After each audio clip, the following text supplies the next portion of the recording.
A good Erev Shabbos. You can decide for yourself if you prefer the jokes or the serious answers to the question of why we spent 40 years in the desert. The journey from Egypt to the promised land of Israel was supposed to be a couple of weeks, but as the joke goes, Moshe Rabbeinu refused to stop and ask for directions, so it took 40 years. After 39 and a half years, his wife stopped at a gas station and asked, which way is it to Israel? Or his GPS was broken, or it was recalculating, or someone dropped the contact lens and went looking for it. Jokes are a way of trying to make sense of the absurd, or out of situations that are hard to endure. We can hear the cutting sense of humor in the Jewish people's sharp rebuke to Moshe in Parshas Beshalach. We ask, were there no graves in Egypt, Moshe, that you had to schlep us out to the desert to die here? Hamibli ein kvarim b'Mitzrayim. This kind of gallows humor appears in probably every chapter of Jewish history. And at the same time, maybe humor is a first draft of trying to make sense out of the turbulence we so often encounter in life. The 40 years sojourn in the wilderness, Bamidbar, the title of the book we're concluding this Shabbos, or Bewilderment in Aviva Zornberg's rendering, it has to make some kind of sense. In other words, it has to teach us something. That's the way experience becomes worthwhile.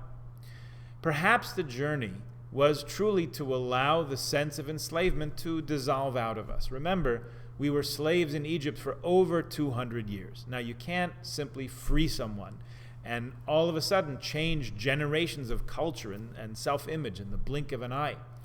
Perhaps this 40 years of separation from servitude and reliance only on God for nourishment and protection allowed us to adjust, much like someone who comes out of a dark cave needs some time to adjust to the light in order to avoid damaging their eyes. We say that while it took just a week to take the Jews out of Egypt, it took 40 years to take Egypt out of the Jews. This idea reminds us that the hardest change is always from within. Remember when we were stopped at a place called Mara, and it says that the Jews could not drink the waters because they were bitter. It's perfectly ambiguous as to what exactly was bitter. Was it the waters that were bitter, or was it the Jews that were bitter? Because if you have a bitter outlook and a bitter attitude, everything will taste bitter. Sforno has a different perspective on our journey. He explains that the whole sojourn in the desert, 40 years in the desert, was all about God showing his pride in the Jewish people, how worthy we were to inherit the land of Israel. It was a victory parade in which God showed off the apple of his eye, this wonderful and blessed nation to whom he was going to give the land. And all the other nations would see us and recognize our outstanding merits. Also, the long journey gave us a chance to recognize God's care for us. There's an idea in Jewish law that when you come to a place where your ancestors were saved through a miracle, we make a bracha. Sha'asa nisim lavosenu b'makom hazeh. In this place, similar to the brachas of Chanukah and Purim, when we say Sha'asa nisim lavosenu b'yamim hahem b'zman hazeh. God made miracles for our ancestors in this time. So when we revisit either the time or the place, we recall the kindness that God does for us. Me'am Loez and your Chumash mention a midrash that brings both our perspective and God's perspective together. The parable there is of a son who's ill, and the father takes him to a doctor to be healed. On the return trip, on the way back home, they stop at each place. And the father recounts with deep emotion what happened at each step along the journey. Here's where we stopped. Here's where we found it too cold to sleep. Here's where your sickness turned for the worse, my son. Each stop along the way comes to be seen in the light of the ultimate healing. So it is with us and our journeys through whatever wilderness we may encounter. The Orach Chaim HaKadosh, Rabbi Chaim Ibn Attar, writes that this journey was different than all other journeys. That's already clear from the first word in our second portion of this Shabbos, Eile Masei b'nei Yisrael. These are the journeys of the Jewish people. The Eile signifies that these are separate and distinct from any and all other journeys.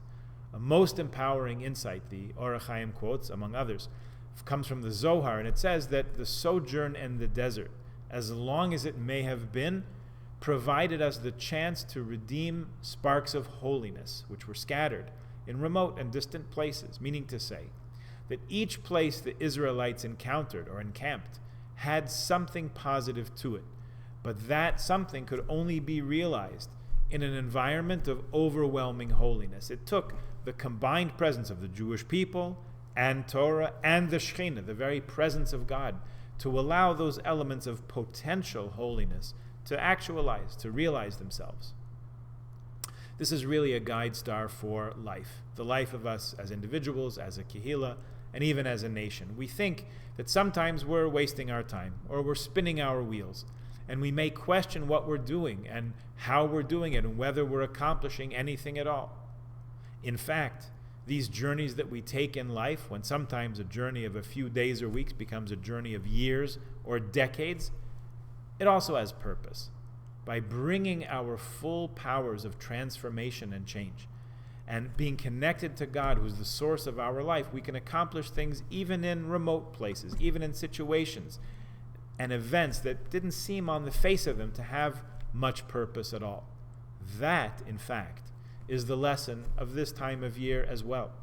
We're right in the middle of the 3 weeks between the 17th of Tammuz and Tisha B'Av. It's a sad time historically for the Jewish people.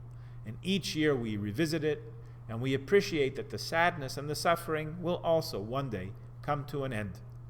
The question is, how much sadness and suffering will remain in us? Will we remain bitter, as in the story of the Jews at Marah? How much of that will we hold on to? And how much of it will we find the strength to let go and leave behind? The Haftorahs of this time of year now change in theme. Up till 2 weeks ago, the Haftorah always echoed the theme of the weekly portion of the holiday, if it was a holiday. Last week we changed gears, and we read the first of the Tilasa de Puranusa, the 3 Haftorahs of rebuke that call on us, offer us the opportunity to remember that change comes from within. If we wish to see change in the world around us, first we have to be that change. The Haftorah that we'll read this Shabbat morning comes from the early chapters of Jeremiah, and is meant to motivate us to make positive change. We think that power and money and all the other false gods will bring us satisfaction and security. Actually, it's our trust in God that will see us through, as was the case in the desert. The prophet calls us to sincere teshuvah, to look at the truth and the godliness and the potential for good, even better in our lives, rather than allow our eyes and hearts to stray after falsehoods and illusions. The entire book that we complete this Shabbat in the wilderness, or bewilderness, Bamidbar, is a book really of life's journeys. It's unsettled, it's uncharted, it's uncertain. Even though we read it last year and the year before and the year before that, we realize we ourselves were different people last year or the year before when we read it. We know how this book's going to end, and we know how and when Deuteronomy is going to end. Simchas Torah, just 12 weeks away, with singing and dancing and joy. And then we'll start all over anew.